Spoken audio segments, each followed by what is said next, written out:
So we're honored to have as our guests today, Vicki Montgomery and Jackie Mulshine from the Dementia Friendly Community Movement.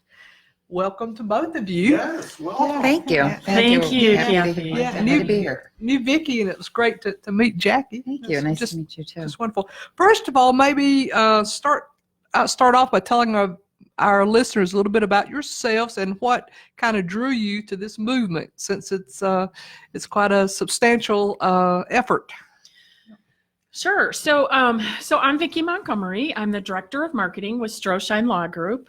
We have an office in both St. Charles and in Wheaton, and our firm focuses on estate planning and elder law. So we have a great many clients that come into our office and are, they have dementia. Whether it's Alzheimer's or Lewy body or some other form of dementia, they're struggling. Mm-hmm. And really, the vast majority of the public is just not aware of the resources, and there's generally a huge concern on how am I going to pay for this? Mm-hmm. Right. So our attorneys and our legal staff will work with these clients and help them figure out, well, how are they going to fund it? What's an appropriate level of care for the family? So it was really kind of a natural fit for us to help direct people and get them the type of care they need, get the information into the hands of the public, and make life easier for people who are suffering from dementia and their caregivers especially. Amen. Yeah. Very good. And I'm Jackie Mulshine. I'm the community ambassador at Silverado in St. Charles. We are an assisted living memory care community. A little bit about my background is I'm a physical therapist. So for many, many years, 30 to be exact, shouldn't date myself, but I've worked with many, many patients in my practice that have dementia. So from that end, I've seen so many folks that have struggled, not just the patients, but their families and caregivers that have struggled so much with isolation and the stigmas attached with somebody with dementia.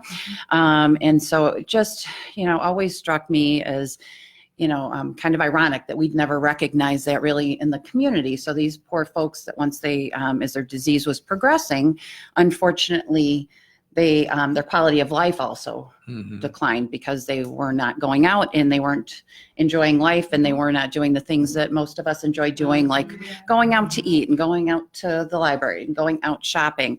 Now on the other side of it, now working at Silverado, I get to see where our residents are no longer isolated, and what an improvement in their quality of life really means, and that they have the social engagements and building those relationships, and it makes such a difference. So from both sides, I really, recognized that there's such a need in our communities to, really bring to light what these struggles are and really improve the quality of life for all in our community that are both the patients that are struggling with the disease, as well as those caregivers and their families. So, when this opportunity was presented, it was like, Vicki mentioned, it was kind of a very easy transition for me, because it's something that I felt very passionate about for a long time. Very good. All right. Well, I'm especially excited to have Vicki and Jackie here this morning, because I serve on the Tri-Cities Dementia Friendly Initiative with them. So it is also something that I'm very passionate about and that's very dear to me. So let's start off by telling our listeners, what does it really mean to be a dementia-friendly community? So being a dementia-friendly community really is when you take, it can include village, towns, cities, where you're really getting out and really looking at trying to educate the general public and business sectors as well in understanding dementia. We're really trying to build on the fact that we want to decrease the fear and avoidance of people that are living in a community with dementia, and start including them and allowing them to feel supported and to live more independently for longer periods of time. So in the state of Illinois, Dementia Friendly Communities is a bit of a newer movement. It's a bit more established in other states, but here in Illinois, Dr. Raj Shah from Rush University is actually our state lead. He does some great work there at Rush, and some of the other communities that already are established includes Evanston. I believe Evanston is actually the first community in the state. Actually, Grays Lake was. Grace Lake Yeah. was, okay. Uh-huh. And so that's Mike Steiner, who also That was is Mike with, Steiner from Right at Home. Home. That's correct. And Evanston's been around for a while as well.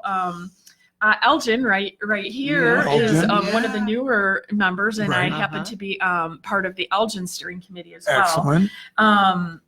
River Forest, yes, which we've River been part Forest, of. yep. So, Kankakee County, that was an interesting situation. They did a whole county initiative instead of just one community. North Chicago, again, they did a countywide Lake County initiative up there, and Oswego, I think, is the newest member that's wonderful. approved. Yeah, Wonderful. yeah. And it's not surprising. Now think about this. 1 out of every 3 of us at the age of 80 will have some sort of dementia. So it's an epidemic already. Absolutely. And thank you guys for really charging forward and making our communities aware of this. Well, thank you. And on a more national level, we are part of the Dementia Friendly America, which is a program really that just began back in September of 2015, following a White House conference on aging, and it's based on Minnesota's the state of Minnesota initiative known as Act on Alzheimer's. So pilot committees or pilot communities began in such states as Colorado, Prince George County, Maryland, Santa Clara County, California, Tempe, Arizona, and the state of West Virginia. So obviously it's a tremendous movement that has not just taken root here in the state of Illinois or Minnesota. It's really gone across, nationwide. And so it's continuing to grow. We're very excited about that. Being part of this is really exciting for us because we're really seeing that it's not just a local thing. It's really a much more broad program. Cool. So, anything you want to add as far as like the movement? What about the movement was especially attractive? What are you seeing out in the community that's like, that tells you, we need this? Well, so one of the things we see at Strohschein Law Group is clients coming to us that don't have a power of attorney document.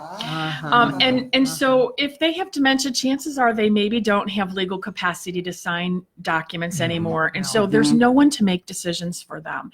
If we had only reached them sooner, we could have ensured that appropriate documents are in place, or do additional planning. And so for us, educating the community is really a big passion of ours. And we want to get out there and reach people either before there's a diagnosis, preferably, or immediately following it while there's still a capacity and they're able to sign documents legally so that we can ensure that their care, whether it's at home or in a senior living community or whatever the situation is, getting their bills paid. So everything can still happen. And that's one of the things that we would like to bring to the communities from Elgin down through Batavia is helping people to get proper legal documentation, help them with funding and things like that. And we really, we were very fortunate in fact that Vicki and I were kind of going down this path of co-chairing this committee. We've had some very strong players in our community. So we had the discussion originally about whether or not it would be unique with Vicki and I both being in St. Charles, whether we would just do St. Charles Dementia Friendly Community or move on to like a grander scale, like Tri-Cities.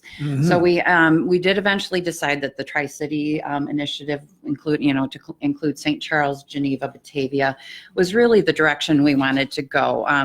We recognized that there were a lot of shared resources in those three communities, as well as, the ability for us to operate as a cohesive economic unit.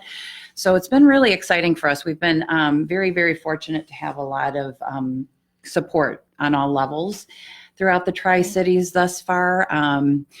St. Charles Mayor Ray Rogina has been just amazing. He's been at every meeting, every single meeting. That's And fantastic. he is our biggest champion. Yeah, he he truly really is. Yes. He's been very, very supportive, and he's been very hands-on. So we're very grateful that we have him as part of our team. But we're very fortunate as well to have involvement from Geneva and Batavia as well. And it really gives us a lot of opportunity to draw from different folks and kind of their resources as well. Can you, while we're on that, can you share some of the shared resources that the communities provide? Sure. So Northwestern Medicine, Delmer Hospital is a perfect example. Yeah. That's the hospital that serves all three of those communities. Right. And so that was a big part of our Right. decision-making process to go with a Tri-Cities movement versus Mhm. individual cities or villages. So I think Excellent. that's a perfect one. That is. I attend a church in Geneva, and I know that the free community dinners is a joint Tri-Cities. There's churches in St. Charles that do it certain days and times of the month. Batavia and Geneva all share that, and that's that grassroots free community dinner has just it's like been a number of years now, and the three really work together. The churches do. Absolutely. And I mean, even some of the senior providers that are participating, there's a nonprofit called Elder Day Center in Batavia, and certainly they serve, that whole Tri-Cities movement. And so it really was just kind of a natural progression for us. Sure. And some of the other resources is like Silverado, okay, right at home, your home, in-home services community, Right. and things like that. We see the need out there. So I think that was an excellent decision. Thank you. So what's the steps a community has to go through? So really at the beginning, it's deciding, do we want to do this? And who are the players that are going to be involved? So Dementia Friendly America gives some guidelines about the types of businesses that they want to see representation for. So Jackie and I spent a great deal of time trying to get a group together that had a fair representation. So there were senior providers. We have certainly government representation. All three mayors are supportive of this. Mayor Ray Rogina, of course, we already mentioned, was instrumental in helping us make appropriate connections.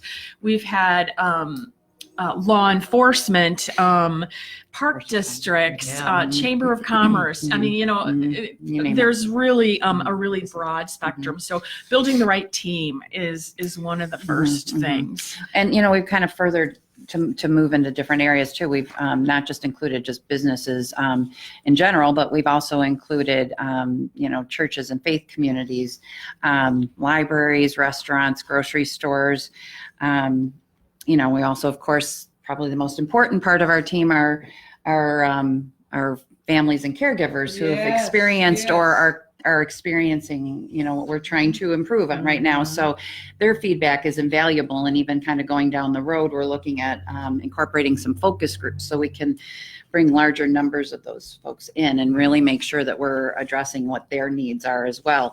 Another very exciting thing that we've done is we've involved local school districts. Excellent. And Great. Oh, wow. I'm going to tell you, I get so excited about this because, there's the concept not only of bringing awareness to the schools and the children, but, the importance of kind of educating our children. And so that as they grow up, their appreciation, their understanding of dementia is going to be so much greater and really is going to improve all aspects of the community. Amen. So that has been really exciting, even to the extent that we've had a logo contest, where we've reached out to the high schools and local high schools and have had a contest where they're designing logos for our Tri-City Dementia Friendly initiative. So it's very exciting, very exciting. Oh, what a We great actually are idea. going to be viewing the logo submissions at our next meeting. I So can't yeah, wait. we're very excited. I'm There's really Wonderful, excited yeah. about Such that. a neat concept. That Oh, yeah. intergenerational aspect is so key.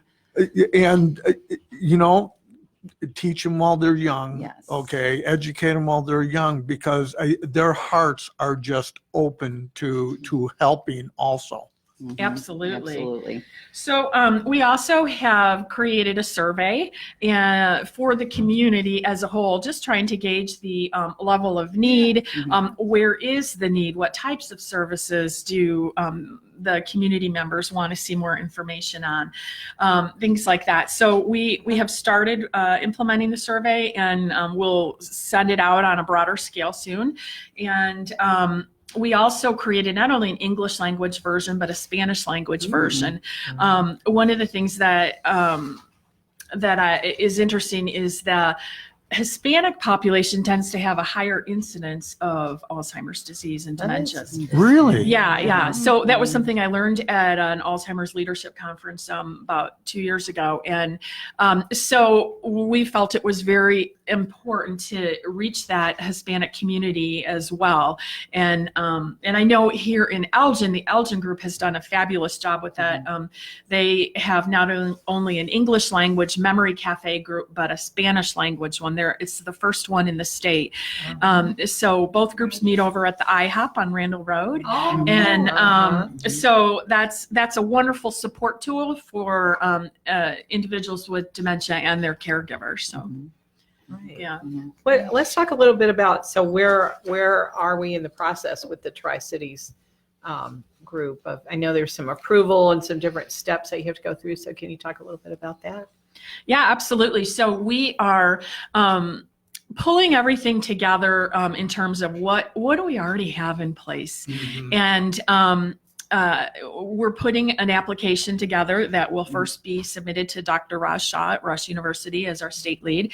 And then it will ultimately be submitted to Dementia Friendly America. So we've gathered letters of support from, probably 8 to 10 different organizations that are involved in the community, and are putting together that application. So hopefully by June, we'll have an approval from Right. Dementia Friendly America.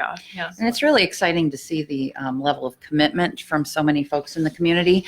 I think we're technically required to have 3 letters of support. Right. And I think we had to stop. We had so many people offering to write letters of support Sure. Right. that we kind of said, I think we have enough. We have enough. We ended up, I think, with, like you said, 8 or 10 or something. Yeah. So it's really exciting, because I think that's when you can really see the buy-in and that a lot of people really recognize the importance of a movement like this. And now with the Elgin group, they of course have already received approval, and that group is kind of spearheaded by the Gail Borden Library. So yeah, the staff there at the library have been wonderful, and so they're a little step ahead of us in the Tri-Cities. Yeah. Well, what about community educational events? I know that sounds like an important part of this process. So what have you got planned for that?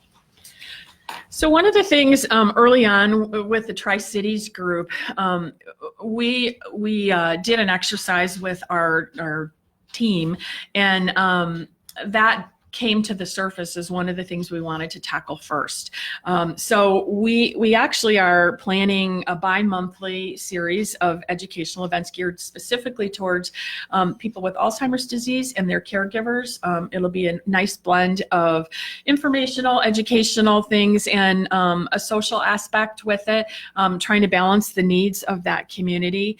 And probably a second phase is going to be some of the sector trainings for businesses, area businesses. And that'll be the key part, as we roll this program out, once we get our approval, is to go out and to do the education and the training with, those folks out in the community and the various businesses. So that's why it's very important. We work very closely with our Chamber of Commerce, and they're Chamber of Commerce, multiple, I should say, that are working with us to kind of guide us to those areas that are most important. But yeah, education is going to be a big piece of what we do. Right. Very good. So you've talked about, I know some of the resources in place. Is there any that come to mind that we've left out now as far as like the memory cafes or whatnot? Certainly the memory cafes are, are key. There's just such wonderful groups. But we also, are very much involved with local support groups. Various programming at our libraries has been wonderful. We are also in the process of developing our own website, which is very exciting. We already have our domain name. And so once we get that up and running, that'll be something it'll be a great resource too, that we can direct people And to. the caregivers will be great for them. Right. Yeah. Right. Absolutely. Mhm. Right. So that Jackie mentioned the memory cafes. In Batavia, there's also a well-established memory cafe in addition to the ones here in Elgin. And the library programming, they have both Gail Borden and St. Charles Library have offered a Tales and Travels program, which is just wonderful. Almost like a whole kit that the library can use and kind of take people on an imaginary trip to different locations. And so it's wonderful for the community. Yeah. They are wonderful. We do that. We do and utilize that at Silverado as well, because it's just such a great way for people to experience different areas, different places that maybe they have visited or always wish to visit. Yeah. Now I should know this, but can people from the Tri-Cities, can they visit the other libraries? Is there a reciprocal situation? If someone would go to St. Charles and I do Yes. think there are some reciprocal agreements in place. Right, Yeah. there are. Mhm. They're Yeah. part of the Swan Library Yeah. system. So Mhm. so which all three of those are Batavia, Geneva, and St. Yeah. Charles. So yeah. And certainly the Yeah. memory cafes, even though the ones here in Elgin are sponsored by Gail Borden, anyone can come to that. So Yes, Right. yes. Yeah. And we encourage, especially any family caregivers, make sure everybody needs support as they're Yes. caring for somebody with dementia. Absolutely. So we Definitely. encourage everybody to look for one in your area and join it. What other programming and other dementia-friendly communities implementing?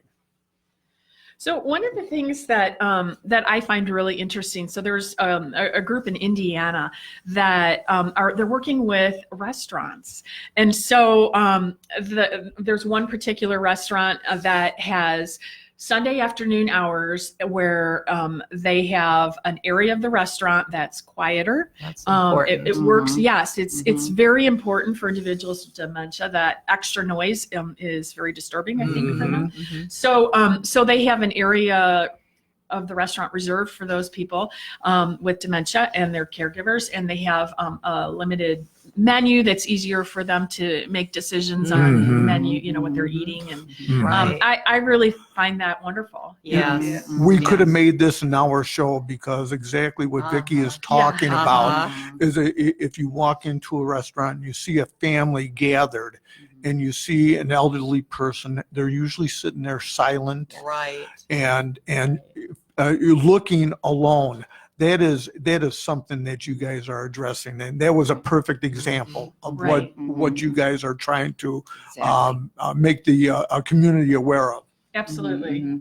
There's also, and I found this fascinating, that in the UK, they have started to develop dementia-friendly ambulances, which I thought was, Wow, I mean, if that's you think about, really- right, yes. probably a lot of our seniors, as we all know, Yes.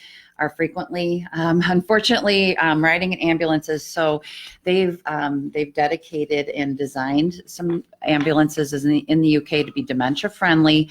So they include everything from having different pictures on the windows so that you can redirect people as their anxiety is kicking up, and have some conversations, meaningful conversations with them, to what they describe as twiddle muffs.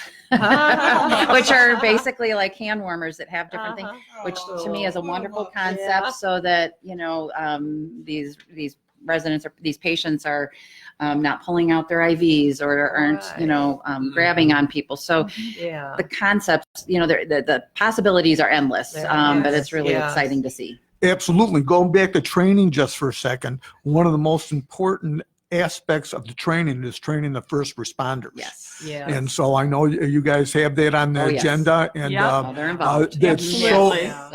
that is so impactful. Mhm. Very- They're probably some of our greatest supporters in our group, Yeah. because our first responders have so much to add and so much insight, because they're really dealing it on a day-to-day basis. So we're very fortunate. We have a lot of first responders involved with our group. So is there I think two things left on our kind of agenda here. One was talk about some statistics and about how the community could get more involved. So we didn't want to omit those before we run out of time. Right. So really, dementia is a disease that it's multiple diseases. It's not just one. So Alzheimer's is the most common, but there are others, including vascular dementia, dementias with Lewy bodies and Pick's disease, and the list goes on. But for Alzheimer's disease, it's the 6th leading cause of death in the United States. That's really kind of alarming. Yeah, Epidemic. It is, for sure. Absolutely. There are 5.8 million Americans living with Alzheimer's disease. And by 2050, they expect that number to rise to about 14 million. Yeah. I think some of the caregiving statistics are alarming as well. There are more than 16 million Americans providing unpaid care for people with dementia. And that care is estimated to be a value of 18.5 billion hours, or $234 billion. Wow. Staggering, right? Staggering. Yeah. Someone is diagnosed with the disease every 65 seconds. And this is very interesting. So between 2000 and 2017, the deaths from heart disease has actually decreased by 9%, yet Alzheimer's disease related deaths has increased 145%. Epidemic. Yeah, Absolutely. absolutely. Mhm. So how about now, how can our community get more involved in this effort, especially the Tri-Cities? Well, one is if there's anyone that's interested in becoming a part of the steering committee, whether it's Tri-Cities or Elgin, both groups would welcome members of the steering committee. Maybe someone is interested in participating in a focus group, especially if there's someone with the disease or are a caregiver. We would love to have input from people. For the Tri-Cities group, we'd love to have people complete a survey. It's going to help us identify some of the challenges we're facing in our community. In July, we'll have a King County's Cougar Game fundraiser that will help fund some of the Tri-Cities group's initiatives. If you want information on that, certainly you can contact us. Or if you just want information in general in the future, we can get you on an email list that will notify people of future educational events and such. Real quickly, let us give our audience that email address so they can contact us and get information. Go ahead. Absolutely. So I think you could reach either Jackie or I directly at our offices. And my email address is Vicki, VICKI, at strohscheinlawgroup.com. That's spelled STROHSCHEIN,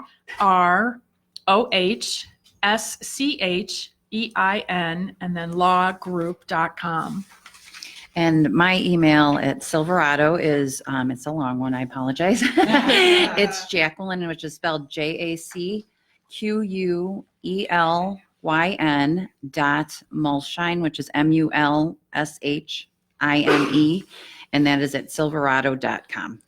Ladies, thank you for being our guest today. Thank you for the work you're doing. And we're out of time. As I said, we could have went another hour. But, Absolutely.